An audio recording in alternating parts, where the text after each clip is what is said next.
نمایشگاه محلی برای عرضه آخرین دستاوردها و تلاش‌های اقتصادی است.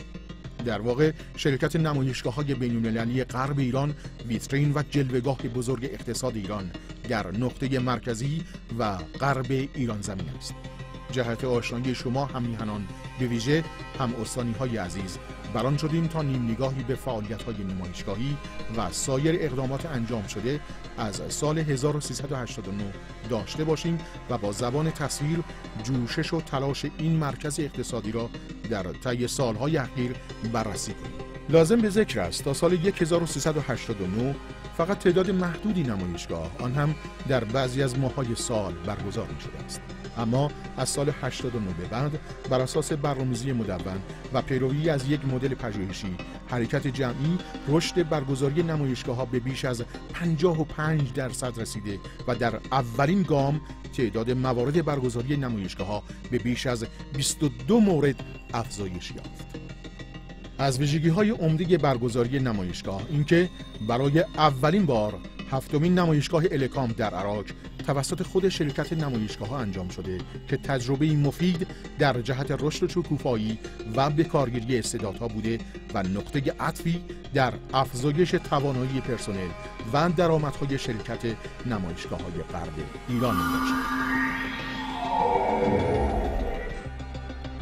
از جمله عملکردهای قابل توجه در شرکت نمایشگاه‌ها پرداخت دیون و بدهی‌های معوق در سال اول به همراه سودآوری شرکت بر اساس گزارشات مالی مستند به سازمان مالیاتی استان با تایید کلیه سهامداران در مجامع عمومی سالیانه است.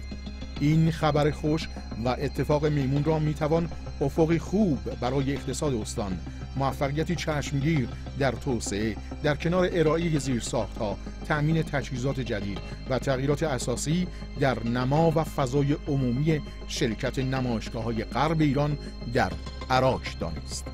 راه اندازی واحد فرهنگی و تولید تصویر و عکس حرفه‌ای،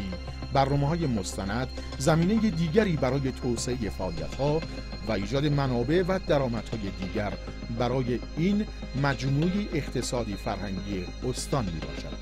توفیق در جذب حضور بیش از 25 میلیون نفر بازدید کننده در نمایشگاه در طول هر سال یکی از برجستگی‌های ویژه نمایشگاه غرب ایران بوده است. بر این اساس دستاندرکاران و مدیران این شرکت نمایشگاهی را بران داشته تا با اتخاذ روش‌های مختلف و برنامه‌ریزی‌های گوناگون برگزاری نمایشگاه‌های متنوع را در دستور کار خود قرار دهند.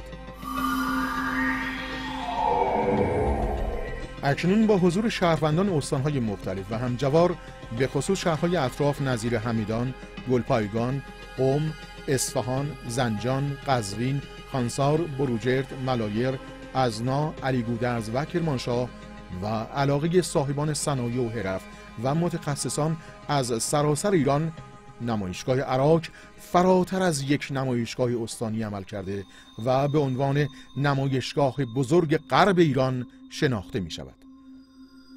توسعه ارتباطات اقتصادی و عقد قراردادهای گوناگون برای برپایی نمایشگاه‌ها از دیگر ویژگی‌های نمایشگاه غرب ایران است که موجبات رشد و تعالی اقتصاد استانی را در پی داشته است. از افتخارات خاص مجموعه‌های شرکت‌های نمایشگاه‌های استانی سراسر ایران آن است که برای اولین بار مدیرعامل شرکت نمایشگاهی استان مرکزی در انتخابات اتاق بازرگانی، صنایع و معادن حضور یافته و با رأی صاحبان صنعت، معدن و بازرگانان به عنوان عضو هیئت مدیره و نایب رئیس اول آن برگزیده گردند.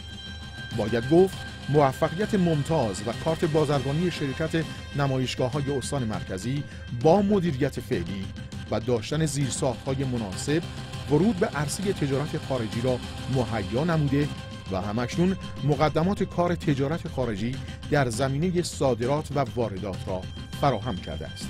در واقع با این تدبیر بخش عمده و مهم دیگر شرکت نمایشگاهی استان راه اندازی واحد بازرگانی خارجی بوده است که از نقاط عطف